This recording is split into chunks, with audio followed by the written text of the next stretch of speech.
आज मैं एक बहुत इंपॉर्टेंट टॉपिक के बारे में डिस्कस करूंगा।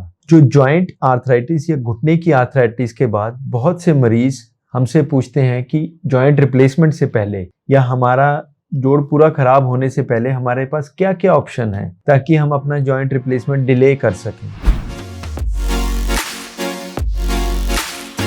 Hello, I am doctor Rajeev Verma.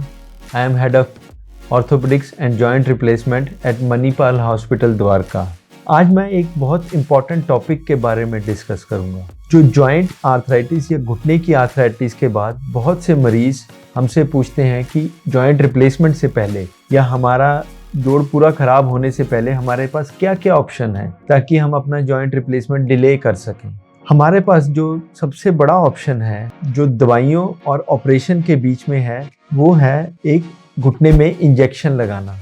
अब घुटने का इंजेक्शन किस स्टेज पे लगना चाहिए, उसका कितना फ़ायदा है और किस मरीज़ को कितना फ़ायदा मिलेगा और कितने प्रकार के वो इंजेक्शन है उसके बारे में मैं बताऊंगा। अगर हम अपना जॉइंट देखें घुटने का, ये बिल्कुल हेल्दी जॉइंट है जिसमें कहीं कार्टिलेज पे कोई डैमेज नहीं है। अगर थोड़ी सी है तो ये हल्की सी स्कफिंग है जो हमारे लेट 40s 50s में मिल सकती है। उसके बाद ये जो चिकनाई है या ये कार्टिलेज घिसना शुरू हो जाता है तो उसको हम मॉडरेट या अर्ली आर्थराइटिस बोलते हैं जो ग्रेड 1 और ग्रेड 2 होती है। जब और ज़्यादा घिस जाता है उसे ग्रेड 3 आर्थराइटिस बोलते हैं। जब बिल्कुल ही कार्टिलेज डैमेज हो जाए दोनों तरफ, थाई बोन में और लेग बोन में, तो उसको हम ग्रेड 4 आर्थराइटिस बोलते हैं। जब भी पेशेंट हमारे पास क्लिनिक में प्रेजेंट करता है हम उनका बेसिक एक एक्सरे कराते हैं जो एक वेट बियरिंग फिल्म होती है नी की। उससे हमें पता लग जाता है ये कौन से ग्रेड की आर्थराइटिस है। तो मेरी हमेशा यही सलाह रहती है कि अगर मरीज को ग्रेड 1 और 2 आर्थराइटिस है तो उसे इंजेक्शन का फायदा होगा। कुछ महीनों तक फायदा रहता है अगर वो अपना ख्याल रखें, एक्सरसाइज करें, अपनी डायबिटीज और अदर कोमॉर्बिडिटीज को कंट्रोल रखें तो वो इंजेक्शन उनकी काफ़ी हेल्प करता है। अब अगर ग्रेड 4 आर्थराइटिस है तो कई मरीज कहते हैं हमारे इंजेक्शन लगाइए डॉक्टर साहब, तो हमारी प्रेफरेंस रहती है उन्हें हम कहें कि इंजेक्शन के बजाय उनको अपनी रिप्लेसमेंट करवानी चाहिए। अब इंजेक्शन कितने प्रकार के होते हैं? इंजेक्शन होते हैं बेसिकली 2 प्रकार के। एक तो होता है जो ग्रीस बनाने वाला, उसका जो केमिकल नेम है वो है हाइलुरोनिक एसिड। दूसरा होता है स्टेरॉयड इंजेक्शन और लोकल एनेस्थेटिक।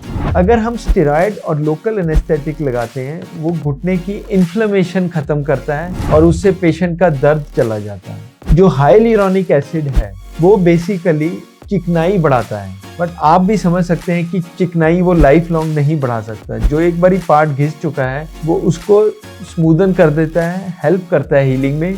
ऐसा नहीं है कि वो सालों साल चलेगा, बट हाँ कुछ महीने पेन फ्री पेशेंट रहता है। और अगर वो बाकी चीज़ें भी साथ करे, जैसे अपना वजन कंट्रोल रखे, एक्सरसाइज करे, तो उसको कई सालों तक घुटना बदलवाने की ज़रूरत नहीं पड़ती। एक आजकल प्लेटलेट रिच प्लाज्मा भी आया है जो बहुत से मरीज मेरे से आके पूछते हैं कि इसको अगर लगवाएं तो क्या हमें घुटना रिप्लेस कराने की कभी ज़रूरत नहीं पड़ेगी। ऐसा बिल्कुल नहीं है। जो PRP है या प्लेटलेट रिच प्लाज्मा है वो भी कुछ महीने कुछ हफ्तों तक ही काम करता है, इसलिए उसके बाद हमें ऑपरेशन करने की ज़रूरत पड़ सकती है। अब अगर हम किसी चीज़ का फ़ायदा है तो किसी चीज़ का नुकसान जानना भी हमें बहुत ज़रूरी है।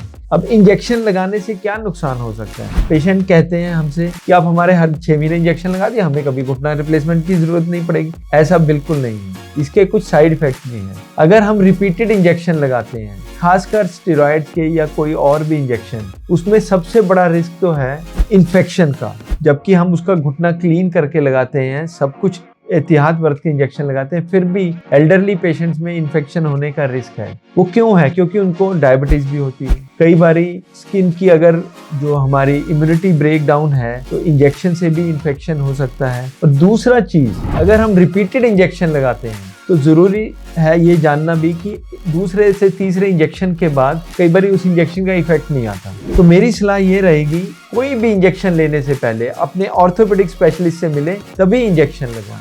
धन्यवाद।